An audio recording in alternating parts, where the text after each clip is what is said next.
आज हम एक प्रॉब्लम जो कि factors affecting the capacitance of a capacitor से रिलेटेड है उसको सॉल्व करेंगे। तो प्रॉब्लम जो हमारे सामने है वो ये है कि आपके पास अ 24 volt voltage is applied across the circular plates of a parallel plate capacitor of 10 microfarad. Part A is how much charge is stored on one of the plates, and part B is if the radius of the plates is doubled, how much charge would be deposited on each plate without the capacitor being separated from the battery.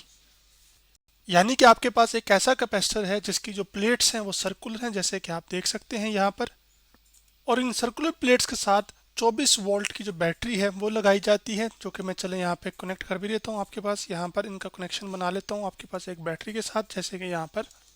तो आपके पास ये होता है कि आपके पास इस जो capacitor है उसकी जो कैपेसिटेंस है वो 10 माइक्रोफैरड दी गई है। आपने ये बताना है कि 24 वोल्ट जब आपने बैटरी लगाई हो और कैपेसिटर की जो कैपेसिटेंस है वो 10 माइक्रोफैरड हो तो इन प्लेट्स पर कितना चार्ज स्टोर होगा। दूसरा आपने ये बताना है कि अगर आपके पास जो रेडियस है प्लेट्स का वो डबल हो जाए, यानी कि अगर ये प्लेट्स का समझ लें, इस प्लेट का ये सेंटर है, सेंटर से लेकर यहाँ तक का जो फासला है वो अगर पहले आर था अब आर से बढ़ के 2R हो जाए, यानी कि 2 गुना हो जाए, और आपने बैटरी को सेपरेट ना किया हो, डिस्कनेक्ट ना किया हो, तो उससे आपके पास चार्ज पर क्या फ़र्क पड़ेगा ये हमने बताना है। तो ये प्रॉब्लम हमारे पास न्यूमेरिकल के साथ साथ एक क्वालिटेटिव प्रॉब्लम भी है, जिसमें जो पहला पार्ट है उसको कैलकुलेट करने के लिए, यानी चार्ज को कैलकुलेट करने के लिए हमें वैल्यूज़ को पुट करना पड़ेगा, तो ये न्यूमेरिकल पार्ट बन जाता है। जबकि जो सेकंड पार्ट है इसमें हमने देखना है कि आपके पास चार्ज पर क्या फ़र्क पड़ेगा, कि अब आपके पास अगर जो रेडियस है वो डबल हो जाए, तो ये क्वालिटेटिव नेचर है, यानी कि एक चीज़ के बढ़ने या कम होने से दूसरी चीज़ पर क्या फ़र्क पड़ रहा है ये हमने चेक करना है। तो अब सबसे पहले हम अपने प्रॉब्लम का जो गिवन डाटा है उसको लिख लेते हैं। तो हमें सबसे पहले आपके पास जो वोल्टेज है वो दिया गया है, और वो वोल्टेज हमारे पास कितना है, वो आपके पास 24 वोल्ट का है, यानी बैटरी 24 वोल्ट की आपने लगाई है। तो इसकी वैल्यूज़ को मैं लिख भी देता हूँ यहाँ पे। तो वोल्टेज इक्वल टू वी आ जाएगा, यहाँ पर आ जाएगा 724 वोल्ट। अब आपके पास जो कैपेसिटर है ये हमारे पास एक ऐसी डिवाइस होती है जिसको हम यूज़ करते हैं चार्ज को स्टोर करने के लिए, और उसी कैपेसिटर की जो कैपेसिटेंस हमें यहाँ पर दी गई है, सर्कुलर प्लेट्स वाला जो कैपेसिटर, उसकी कैपेसिटेंस हमें यहाँ पे दी गई है 10 माइक्रो फेरेड। तो मैं यहाँ पे लिख लूँगा 10 माइक्रोफैरड। और आपके पास इस माइक्रोफैरड को हम कन्वर्ट करेंगे फैरड के अंदर, तो आपके पास एक माइक्रो में होता है 10⁻⁻�6। तो आपके पास आ जाएगा यहाँ पे 10 मल्टीप्लाई बाई 10⁻⁻�6 फैरड कैपेसिटेंस आ जाएगी। अब जो चीज़ हमने मालूम करनी है उसको ले आते हैं। तो सबसे पहले हमने जो मालूम करना है वो आपके पास उसको लिख लेते हैं टू फाइंड। और फाइंड हमने क्या करना है कि आपके पास प्लेट्स पर कितना चार्ज स्टोर हुआ है वो मालूम करना है। उसके बाद ये देखना है कि चार्ज पर क्या फ़र्क पड़ेगा अगर आपके पास इन प्लेट्स का जो रेडियस है वो डबल हो जाए। तो अब हमने सबसे पहले चूंकि चार्ज को मालूम करना है जो कि कैपेसिटर के ऊपर, जो कैपेसिटर की प्लेट्स हैं उसके ऊपर डिपॉजिट होगा, तो इस प्लेट के ऊपर आपके पास सारा पॉजिटिव चार्ज जमा होगा, जबकि ये जो प्लेट है इसके ऊपर सारा नेगेटिव चार्ज जमा होगा। क्यों? क्योंकि आपके पास ये जो प्लेट है ये बैटरी के पॉजिटिव टर्मिनल के साथ जुड़ी हुई है, और जो दूसरी प्लेट है वो हमारे पास नेगेटिव टर्मिनल के साथ जुड़ी हुई है। तो एक कैपेसिटर पर कितना चार्ज स्टोर हुआ है उसको कैलकुलेट करने के लिए हमें ये पता है कि आपके पास जो कैपेसिटर पे चार्ज स्टोर होता है वो डिपेंड करता है कि वोल्टेज कितना है। तो जितना वोल्टेज ज़्यादा होता था उतना ही चार्ज उस पर ज़्यादा स्टोर होता था। तो उसी के लिहाज से फिर हमने एक एक्सप्रेशन ड्राइव किया था, और वो ये था कि आपके पास जो चार्ज क्यू होता है वो हमारे पास बराबर होता है उस कैपेसिटर की कैपेसिटेंस, यानी चार्ज जो स्टोर करने की सलाहियत है उसको हम कैपेसिटेंस कहते हैं, और वी हमारे पास यहाँ पर वोल्टेज आ जाता है। ये जो सी है ये हमारे पास कांस्टेंट ऑफ असल में प्रोपोर्शनैलिटी होता है। अब आपके पास Q की वैल्यू हमने कैलकुलेट करनी है, तो Q हम यहाँ पे लिख लेंगे कि Q इज इक्वल टू आ जाएगा आपके पास C कैपेसिटेंस है, कैपेसिटेंस की वैल्यू हमें दी गई है, तो मैं लिख लेता हूँ यहाँ पर आपके पास 10 मल्टीप्लाई बाई 10⁻⁻�6। जबकि जो बैटरी का वोल्टेज है जिसकी वजह से चार्जेस फ्लो करते होते हैं बुनियादी तौर पर, आपके पास उस बैटरी का जो वोल्टेज है वो हमें दिया गया है आपके पास 24 वोल्ट। तो आपके पास यहाँ पे मैंने 24 लिख लिया। अब आपके पास Q चार्ज आ जाएगा। अब 24 जब 10 से मल्टीप्लाई होगा तो ये आ जाएगा हमारे पास 240। तो मैं इसको लिख लूँगा 240 मल्टीप्लाई बाय 10⁻⁻�6। जबकि जो चार्ज का यूनिट होता है वो हमारे पास कूलम्ब होता है, तो हम यहाँ पे लिख लेंगे कूलम्ब। अब हम इस एक्सप्रेशन को थोड़ा सा बेहतर करके लिख सकते हैं, वो ये कि आपके पास जो डेसिमल है वो आपके पास पहले नॉन ज़ीरो डिजिट के बाद आ जाए। तो अभी जब नंबर्स लिखे हों और डेसिमल उसका कहीं ना नज़र आ रहा हो तो इसका मतलब होता है कि डेसिमल उसका आखिरी डिजिट के बाद है।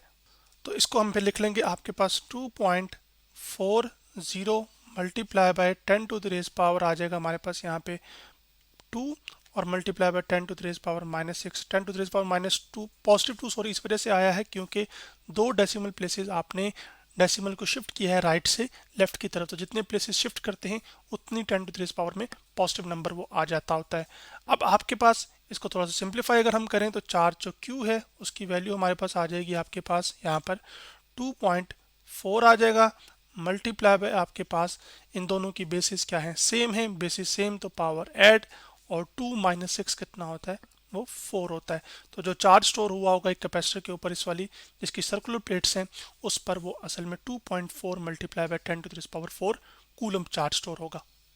सॉरी यहाँ पे मैं करेक्शन कर दूं, 2 - 6 है ना, तो 2 - 6 कितना होता है, -4, तो आपके पास 2.4 multiply by 10 to the power -4 coulomb charge store होगा।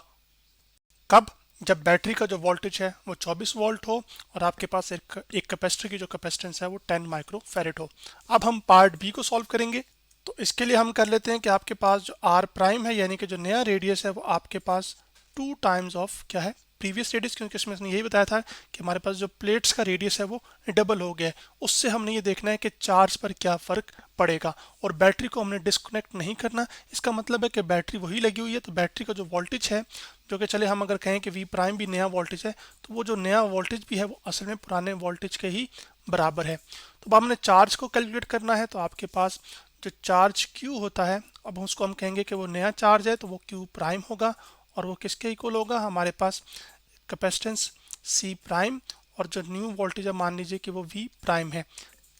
लेकिन V प्राइम भी किसके इक्वल है, V के ही इक्वल है, तो हम यहाँ पर V लिख लेंगे। तो चले मैं इसको मिटा देता हूँ प्राइम को यहाँ पर। अब आपके पास फिर रेडियस बढ़ाने से चार्ज पर क्या फ़र्क पड़ रहा है जो उस प्लेट के ऊपर डिपॉजिट हो रहा है। तो असल में ये जो कैपेसिटेंस होती है ना, ये कैपेसिटेंस कुछ फैक्टर्स पे डिपेंड करती है एक कैपेसिटर के, और वो होता है कि आपके पास इन कैपेसिटर की जो प्लेट्स हैं इनका एरिया क्या है, इनके दरमियान फासला कितना है, और इनके दरमियान मीडियम क्या है। तो आम तौर पर हम जो कैपेसिटेंस है जिसको हम C से रिप्रेजेंट कर रहे हैं वो हमारे पास होती है A, जो कि एरिया ऑफ द प्लेट्स आ जाएगा, और यहाँ पर एरिया उन सर्कुलर प्लेट्स का होगा जिसकी हम बात करें एप्सिलॉन नॉट, जो कि परमिटिविटी ऑफ फ्री स्पेस है, जबकि डिवाइड बाय दो प्लेट्स के दरमियान जो फासला है उसको कह रहे हैं डिस्टेंस D। चले एप्सिलॉन नॉट को यहाँ पे हम लेबल भी कर लेते हैं, बाकी सब मैंने फैक्टर्स को ये चीज़ों को लेबल कर दिया, तो इसको भी लेबल कर देते हैं। तो यहाँ पर मैंने कर दिया। अब आपके पास यहाँ पर अगर कोई हमारे पास एक सर्कल हो ना, जैसे कि यहाँ पे प्लेट्स सर्कुलर हैं, तो एक सर्कुलर प्लेट का जो एरिया होता है ना वो हमारे पास होता है आपके पास πr²। तो चले मैं यहाँ पे लिख भी लेता हूँ। तो मैं लिख लेता हूँ कि आपके पास एरिया ऑफ जो सर्कल है उसको हम A से रिप्रेजेंट कर रहे हैं, और वो हमारे पास बराबर है आपके पास πr² के, जो कि यहाँ पे मैंने लिख दिया है। तो अब चले हम चार्ज के ऊपर उससे क्या फ़र्क पड़ रहा होगा, एरिया का जब डबल होगा आपके पास रेडियस डबल होगा उस एरिया पर फ़र्क पड़ेगा, और एरिया से फिर कैपेसिटेंस तब्दील होगी, और कैपेसिटेंस से फिर चार्ज तब्दील होगा। यही सब चीज़ें अभी मैं आपके सामने ड्राइव करूँगा। तो आपके पास जो Q प्राइम है वो हमारे पास आ जाएगा इक्वल टू C प्राइम की जगह हम पुट कर देंगे आपके पास जो एरिया है A प्राइम, यानी कि क्योंकि रेडियस तब्दील हुआ है तो इसका मतलब है कि एरिया भी क्या हुआ होगा, तब्दील हुआ है। जबकि जो प्लेट्स के दरमियान मीडियम है उस पर कोई फ़र्क नहीं पड़ा, वो मीडियम वही है क्योंकि इसके बारे में और कोई इन्फॉर्मेशन हमें नहीं दी गई। उसके बाद प्लेट्स के दरमियान जो डिस्टेंस है वो भी तब्दील नहीं हुआ, तो उसको हम D ही लिख रहे हैं। जबकि जो वोल्टेज है आपके पास ये क्या आ जाएगा, V। अब आपके पास एरिया A प्राइम की जगह हम क्या पुट कर देंगे, आपके पास आ जाएगा πr प्राइम का स्क्वायर, और साथ यही चीज़ वापस आ जाएगी जो कि एप्सिलॉन नॉट V/D है। चले मैं यहाँ पे लिख भी देता हूँ, यहाँ पे V/D इसके साथ। अब आपके पास R प्राइम की जगह हम क्या पुट कर देंगे, आपके पास 2R पुट कर देंगे। तो मैं यहाँ पे लिख लूँगा Q प्राइम इक्वल टू आपके पास आ जाएगा पाई, उसके बाद आ जाएगा R प्राइम की जगह आ जाएगा आपके पास 2R, उसका स्क्वायर आ जाएगा, उसके बाद आ जाएगा एप्सिलॉन नॉट, और V अवर आपके पास आ जाएगा D यहाँ पर। अब आपके पास जो 2 का स्क्वायर होता है वो 4 होता है, तो मैं यहाँ पे लिख लूँगा 4। उसके बाद आपके पास आ जाएगा πr² जो कि मैंने यहाँ पे लिख लिया। उसके बाद एप्सिलॉन नॉट, और आपके पास बैटरी का वोल्टेज V डिवाइडेड बाय आपके पास क्या आ जाएगा डी। अब अगर आप गौर से देखें ये जो पाई आर स्क्वायर है ये क्या था, ये तो सर्कल का एरिया था। तो जो क्यू प्राइम है हमारे पास वो क्या निकल कर आ जाएगा आपके पास, वो आ जाएगा 4। उसके बाद आ जाएगा आपके पास ए यहाँ पर एरिया ऑफ द सर्कल जो था सर्कुलर प्लेट। उसके बाद एप्सिलॉन नॉट, ठीक है। उसके बाद वोल्टेज वी और डिवाइड बाय आपके पास क्या आ जाएगा डी। यहाँ पे मैंने लिख लिया। अभी जो A epsilon not over D है ये हमारे पास किसके इक्वल था, ये तो कैपेसिटेंस के इक्वल था। तो हम इसको कैपेसिटेंस की जगह इसकी जगह वैल्यू पुट कर देंगे। तो जो क्यू प्राइम है हमारे पास यहाँ पर वो इक्वल टू आ जाएगा आपके पास 4 टाइम्स सी और साथ क्या आ जाएगा आपके पास वी। और ये जो सी वी है ये भी हमारे पास किसके इक्वल था, ये चार्ज के इक्वल था। तो जो क्यू प्राइम है हमारे पास वो इक्वल टू आ जाएगा आपके पास 4 times of original charge Q के। इसका मतलब है कि जब आपके पास प्लेट का सर्कुलर प्लेट का जो रेडियस है वो 2 गुना बढ़ेगा तो उसके ऊपर जो चार्ज डिपॉजिट होगा अब वो 4 गुना ज़्यादा हो जाएगा। और ये तब है जब आपके पास एक प्लेट क्या हो, वो सर्कुलर प्लेट हो।